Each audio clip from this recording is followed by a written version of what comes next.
உலக தமிழ் ரசிகர்கள் அத்தனை பேருக்கும் என்னுடைய பணிவான வணக்கம். நான் செந்தில்குமார். இந்த பதிவு நான் பார்க்க போகிறது மரியாதைக்குரிய அன்பு சகோதரர் விஜய் டிவியுடைய நீயா நானா ப்ரோக்ராமுடைய ஆங்கராக இருக்கக்கூடிய கோபிநாத் அவர்கள் ஒரு முக்கியமான முடிவு எடுத்திருக்காரு.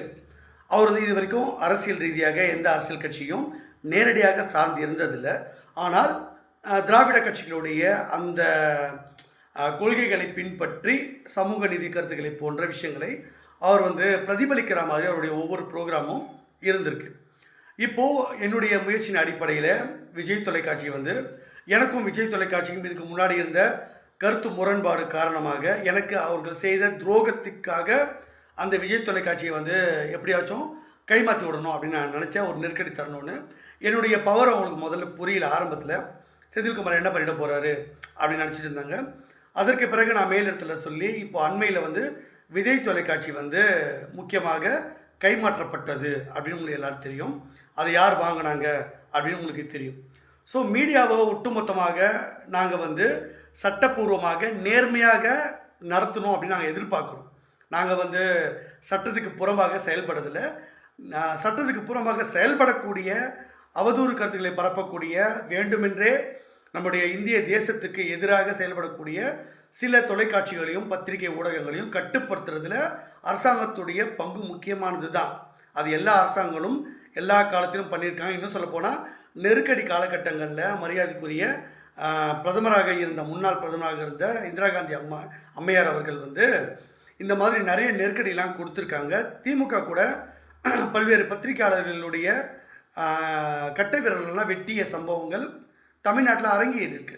ஸோ பத்திரிகை சுதந்திரத்தை பற்றியோ அப்புறம் ஊடகங்களுடைய அடுக்கு முறைகள் பற்றியோ அவங்கள கட்டுப்படுத்துறதை பற்றியோ இதையெல்லாம் பற்றி இந்த கட்சிகள் பாரதிய ஜனதா கட்சியான ஒரு தேசிய கட்சியான எங்களுக்கு பாடம் எடுக்கக்கூடாது.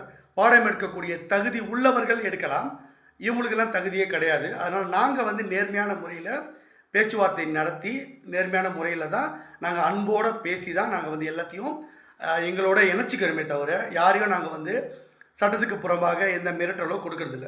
அப்படித்தான் மரியாதைக்குரிய அன்பு சகோதரர் கோபிநாத் அவர்கள் விஜய் தொலைக்காட்சிக்கு கைமாறியதுக்கு பிறகு அவர் சன் தொலைக்காட்சி போகிறதுக்கு வாய்ப்பு இருந்தது. எப்படி அன்பு சகோதரர் பத்திரிகையாளர் சன் தொலைக்காட்சியில் இப்போது குணா எப்படி பணியாற்றுறார். இதுக்கு முன்னாடி நியூஸ் 18 போன்ற தொலைக்காட்சிகளில் அப்புறம் நியூஸ் 7 இன்னும் பல்வேறு தொலைக்காட்சிகளில் பணியாற்றிய பல்வேறு ஊடகவியலாளர்கள் எப்படி சன் தொலைக்காட்சிக்கும் பல்வேறு யூடியூப் சேனல்கள் நடத்தி திமுக கொடுக்கக்கூடிய காசை வாங்கிக்கிட்டு நாங்கள் திமுகவுடைய சொம்பு இல்லை, திமுகவுடைய அண்டா தான் அப்படின்னு பேசக்கூடிய வெளிப்படையாக பேசக்கூடிய ஆட்கள் இதுக்கு முன்னாடி திமுகவுக்காக வேலை செஞ்சவங்க பல்வேறு ஊடகங்களில் கருப்பாடுகளாக இருந்தாங்கள்ல, அந்த மாதிரி ஒரு நபராக கோபிநாத் அவர்கள் இருந்துக்கிட்டு இருந்தார்.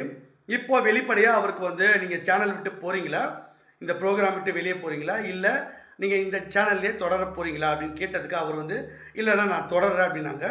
உண்மையிலே உங்களுக்கு ஜாதியை ஒழிக்கணும், மறுமலர்ச்சி ஏற்படணும், நீங்கள் உண்மையான சமூக நீதிக்காக போராளியா அப்படின்னு கேட்டதுக்கு அவர் ஆமான்னு சொல்லியிருக்கார். அப்படின்னா நீங்கள் பல நீயா நானா அந்த நிகழ்ச்சியில் பல விவாதங்களை முன்னெடுத்திருக்கீங்க. அப்போ நாங்கள் சொல்கிற ஒரு முக்கியமான விவாதத்தையும் முன்னெடுங்க அப்படின்னு இப்போ நான் அவருக்கு என் மூலமாக அட்வைஸ் மேலிருந்து கொடுக்கப்பட்டிருக்கு. அது என்னென்னா, இந்த பொருளாதார அடிப்படையில் இடஒதுக்கீடுன்னு ஒன்று வந்தால் தான் சாதின்ற விஷயம் ஒழியும், சாதி கொடுமை ஒழியும். சாதி பெயர் யாரும் பயன்படுத்த மாட்டாங்க. ஏன்னா பொருளாதார அடிப்படையில் இடஒதுக்கீடு கொண்டு வரப்பட்டால் அவங்களுக்கு என்ன மாதிரி ஒரு கேட்டகரி பிரிப்பாங்கன்னா, poor people, middle people, rich people, royal people. அதாவது ஏழை மக்கள், அப்புறம் நடுத்தர மக்கள், அப்புறம் பணக்காரர்கள், பெரும் பணக்காரர்கள். இந்த 4 கேட்டகரியில் வந்துடும். அப்போது உங்களை எந்த ஒரு சாதியுடைய பெயரும் சொல்லியும் அடைமொழியும் சொல்லியும் உங்களை கூப்பிட மாட்டாங்க. இப்போ இருக்கக்கூடிய SC, MBC, SC, ST, MBC, BC, FC அந்த மாதிரி விஷயம்லாம் அப்போது கூப்பிட மாட்டாங்க. வெறும் புவர் பீப்புள், அப்புறம் middle people, rich people, royal people. பொருளாதார அடிப்படையில் ஏழை, அப்புறம் நடுத்தர வர்க்கம், பணக்காரர்கள், பெரும் பணக்காரர்கள், இந்த வகைப்பாடு தான் வரும். அப்போ சாதின்ற பேரே இருக்காது. இப்போ சாதி அடிப்படையில் இந்த சலுகையும் தேவையில்லை. ஒருத்தங்க பொருளாதார அடிப்படையில் ஏழைகளுக்கு என்ன கிடைக்கணுமோ கிடைக்கும், நடுத்தர வர்க்கத்துக்கு என்ன கிடைக்குமோ கிடைக்கும், பணக்காரர்களுக்கு என்ன சலுகையோ அரசாங்கம் கொடுப்பாங்க, பெரும் பணக்காரர்களுக்கான சலுகையும் அரசாங்கம் கரெக்டாக பகிர்ந்தளிப்பாங்க. ஸோ அதுதான் சரியான நடைமுறை.